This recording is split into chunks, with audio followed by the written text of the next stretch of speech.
Welcome to Donmar TV News Channel, mga nagbabagang balita sa buwan ng Setyembre. Kabilang ang mga kabataan, bakit natin ipagdiriwang ang kapanganakan ng isang magnanakaw ng bulsa ng bilyones ng pera ng bayan? Ganito lang ho yan, ha?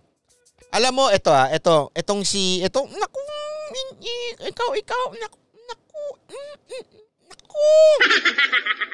lagi na lang.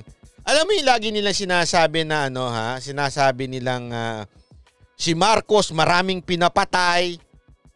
Ayan, yan yung pinalabas nila sa mga dyaryo noon, sa mga paulit-ulit yan. Hindi nyo ba napansin yun? Paulit-ulit yun sa mga balita. At yung ibabalita ngayon, laging si Marcos maraming pinapatay, diktador, laging the dictator, Marcos, laging may kasunod. Alam mo, ngayon mo lang marirealize na fake news yan. Bakit? Ngayon nga kasi simula pa lang ni Pangulong Duterte, nagsalita na yung BP natin yung fake BP natin, na ang daming napatay dahil sa EJK. Ang daming napatay. Challenge nga ni Pangulong Duterte, sige nga pangalanan nyo nga isa-isa kayo napatay. Hindi nila mabanggit. Nakakita lang na 10 patay. Ang dami nang napatay, milyon-milyon, libo-libo na. 10 lang yung nakita. O mga napatay lang, mga NPA, libo-libo mabamayang Pilipino na ang napatay. Natural mamamatay ang NPA noon. Kinalaban ni Marcos yan. Ay, libo-libo na ang namatay. Tapos laging diktador, laging may pagka sinabing Marcos sa balita, laging may diktador.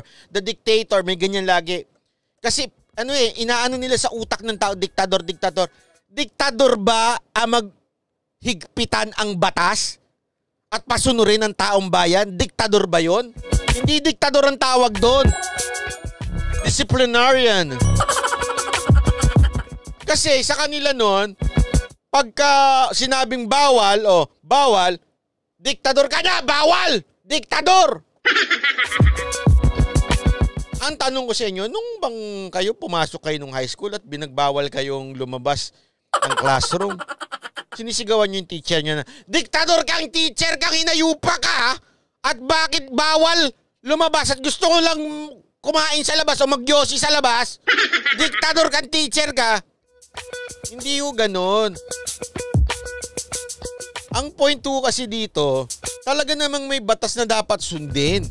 Tapos pagka kinulong ka, diktador ka na. Kasabihin mo, diktador yung gobyerno. Pag hindi ka sumunod at kinulong ka, diktador na yung gobyerno. Ganyan din na sinasabi nyo kay Pangulong Duterte. Isipin nyo sinabi nila kay Marcos noon, mamamatay tao si Marcos. Sinabi rin nila ngayon kay Duterte, mamamatay tao si Duterte. Hindi naman. Sige nga Ito sige. Iyan ang ilalagay nila sa utak nila sa media. Ang pinagkamali lang nila noon ay ngayon ay may social media. Pero mantakin mo, kunwari lang walang social media. Lahat ng nasa news sasabihin nila, ang Pangulong Duterte mamamatay tao. Mamamatay tao. Tayong mga nakakaranas ngayon, tumanda na, nagkaedad na, yung iba namatay na. Ano na lang maiisip ng mga future nating mga anak at apo, kung meron man, wala nga ako. Iisipin nila, talagang mamamatay si Duterte. Bakit? Lumabas sa TV, araw-araw, mamamatay tao. EJK. Araw-araw ba naman ng media? Talagang ganon. So, ganyan ang nangyari nung panahon ni Marcos. Pagkatapos ni Marcos, pumasok si Cory, hawak ang media, araw-araw yan, mamamatay tao, diktador. Ngayon nga sinasabing mamamatay tao. Do we feel threatened tayo mga Pilipino? Hindi. We feel safer. As a matter of fact, we feel safe. As a matter of fact, feeling ba natin dinidiktahan tayo ni Pangulong Duterte? Sumunod? Hindi. Galit pa nga tayo Bakit? Hinayupak ng mga Pilipino, ang titigas ng ulo, ayaw sumunod. Di ba? Yan ang pakiramdam natin karamihan sa ating mga Pilipino Galit tayo, bakit? Kasi kulang pa yung pagtutulak ng gobyerno. Kulang pa na dapat talagang pagka walang mask, ikulong, ilagay sa kubeta na puro tae ng dilawan. Di ba? Ganyan ang nararamdaman natin? Nararamdaman ba natin na diktador si Duterte? Ako nga, pakiramdam ko ha. Sa totoo lang, tanungin ko kayo. Ako, pakiramdam ko, nakukulangan pa nga ako sa pagiging diktador ni Duterte. Gusto ko talaga pagka, patay na. Bakit? Sabi ko nga bakit ka matatakot kung wala ka namang ginagawang masama? Diba? Kung wala ka namang ginagawang labag sa batas, bakit ka matatakot? Oy, grabe, proud to be Banateros suit. Yun! Salamat naman, nagkabuhay. Madam Suit, salamat po. Ang laking bagay po niyang inyong ginawang pa-orange. Baka may sumunod. Hindi. Isipin nyo ng mabuti. Kung ngayon, sinasabi nilang diktador si Pangulo Duterte at saka mamamatay tao, isipin mo walang social media, walang tulad nito, walang Facebook, walang Twitter, walang Instagram, wala lahat. Walang YouTube. Sabi nga nila. Hindi YouTube! YouTube! Sige na nga, YouTube mo. YouTube mo. Ha? Kung wala nito, at ang nakikita nilang araw-araw sa mainstream media, sigurado ko tayong lahat na nakakaranas ng kasarapan sa panahon ni Pangulong Duterte at biglang namatay na tayo dahil matatanda na tayo, yung mga anak natin na ang puro nagdidikta ito, mga hinayupak na mga kabataang party list na ito. Ay, alam nyo ba, si Pangulong Duterte, mamamatay tao. Kaya nga yung mga bata ngayon, yan ang laging nasa isip, mamamatay tao si Duterte. Ay, diktador si Duterte. Ay, si Duterte. Ay, si Duterte. Ay, si Duterte masamang tao. Ay, si Duterte. Ganyan, di ba? Sigurado ko, after nun, sa future, ganun ang lalabas. Kaya yung lumalabas ngayon kay Marcos na mamamatay tao si Marcos at saka diktador, hindi. Kalokohan yan. Ipupusta ko sa inyo kalokohan yan. Bakit? Bakit? Bakit? Alam nyo kung bakit? Ha? Sabi nga sa Biblia, you shall know them by their fruits. Hindi yung sinasabi yung kay Marcos ha. Yan o ay prinsipyo. Prinsipyo yan na nag-a-apply sa lahat. Paano mo malalaman ng isang tao ay mabuting tao? You will know them by their fruits. Yan ang tatandaan natin. Anong ibig sabihin? Nung panahon ni Marcos, kamusta ang ekonomiya? Napakaganda. 1:1 ng dolyar. Napakaganda. Matahimik, mapayapa, maunlad. Nung panahon ni Marcos, the fruit, you will know them by their fruit. Yun eh. Ha? Oy, Cara Jane, pandagdag, I agree. Ganun lamang po kasimple ho yun eh. Gusto mong malaman? Sige, i-compare mo yung buhay ng mga Pilipino nung panahon ni Marcos, hindi buhay ng mga komunista at mga NPA ha. Natural, mamapatay talaga sila. Pero yung talagang ordinaryong Pilipino, tanungin mo yung mga matatanda. Kamusta yung buhay nung panahon ni Marcos at kamusta yung buhay nung panahon ni Cory? Yung mga nakaabot dyan, both generation. Gusto ko sa inyo, parehong sasabihin nila, maganda nung panahon ni Marcos. Yung panahon ni Cory, wala, naghirap na talaga. Kaya nga, you will know them by their fruits. Mantakin mo, tayo noon kinaiinggitan ng Korea. Ha? Tayo kinaiinggitan ng mga iba't ibang bansa. Ha? Tayo dito, nag-e-export tayo ng kanin, ng rice. Nag-export tayo ng mga iba't ibang mga produkto sa ibang bansa. Nung panahon na yun, masigla tayo nun, ang ganda-ganda. Tapos, nung panahon ni Cory, anyari. Lahat na ng walang tubig, walang kuryente, o ano pa. Lahat wala. Tapos sasabihin ninyo, mas maganda, kailangan may Cory Day.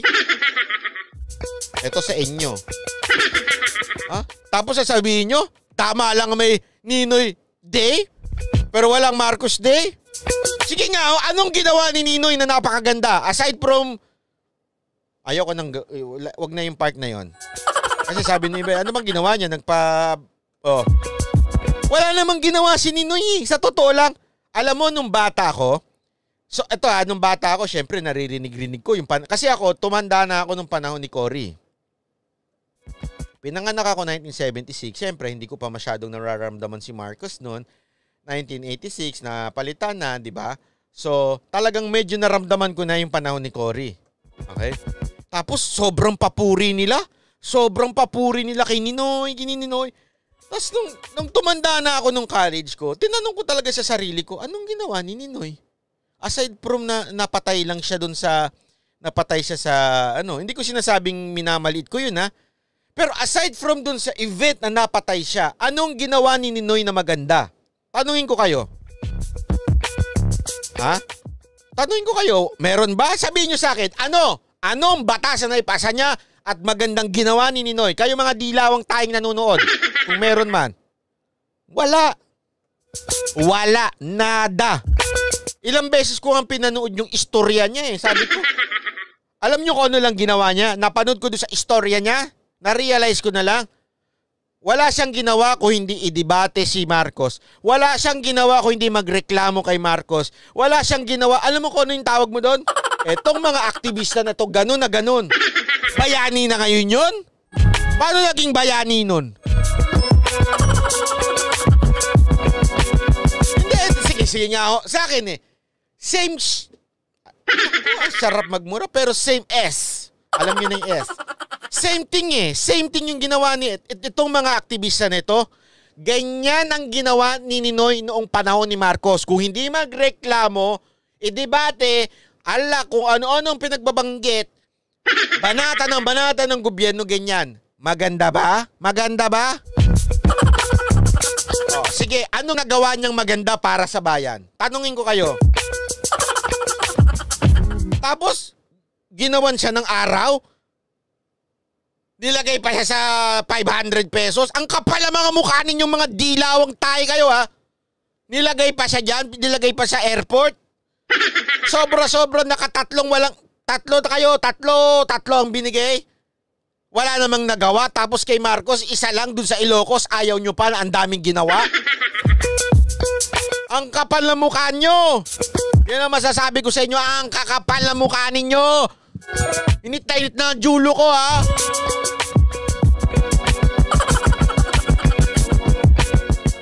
Hindi, di ba isipin nyo na lang Tatlo yon. May araw siya. Ninoy Day.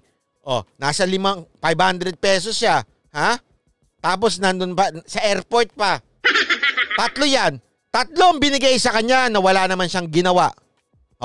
Kung hindi kumontra lang sa gobyerno ng panahon ni Marcos. Nung si Marcos, ang daming nagawa. Ang daming na-build. Ang daming nilang naayos nun. Anong binigay natin? Isang araw lang dyan sa Ilocos. Ayaw nyo pa? Sa akin dapat buong Pilipinas ang pagdidiwang na yan Pag Grace Chua, ito yung link. Hinahanap niya yung link sa membership Ayan po yung link. Click mo na lang po. Ang daming ospital na patayo ni Marcos. Ang dami. Alam nyo nung panahon, eto kasi tandaan ninyo, ilang term si Ferdinand Marcos noon. Nagsimula yan nung talagang walang-wala ang Pilipinas. Walang-wala ang Pilipinas.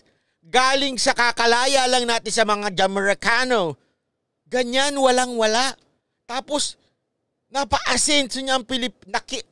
Alam niyo nung panahon ni Marcos, golden age ng Pilipinas yun. Sa buong mundo, kinikilala yan si Marcos. Kaibigan niya ng mga... Tapos, ang ganda-ganda nun ni isang holiday ayaw niyong ibigay sa kanya. Sa Ilocos pa nga lang. Anak kayo ng...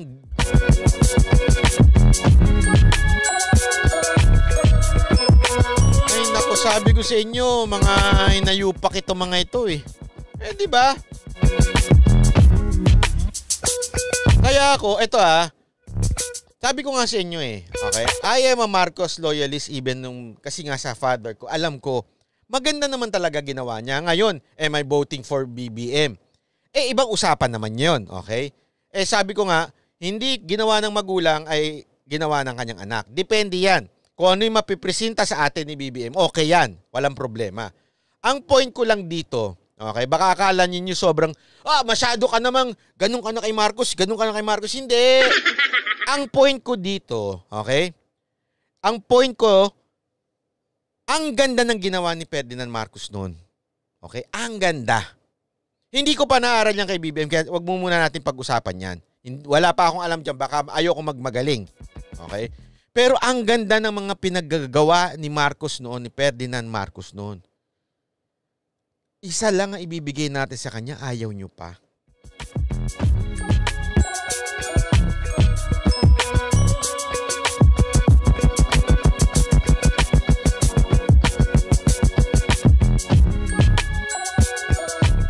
Yung Saba, oo, alam ko yan. Actually, hindi lang naman yung Saba yung kay Aquino eh. Ha? Pati yung, di ba, sige, yung kay Cory yung sa Saba. Sige. Eto namang sa China. Sa totoo lang, sila na sisi kay Duterte. Sino bang nakipag-usap dyan? Backdoor meeting dyan. Di ba si Trillanes inutusan ni Pinoy? Sisi kay Duterte? Kaya huwag kayo nagpapaniwala sa, sa media. Mga, yan eh.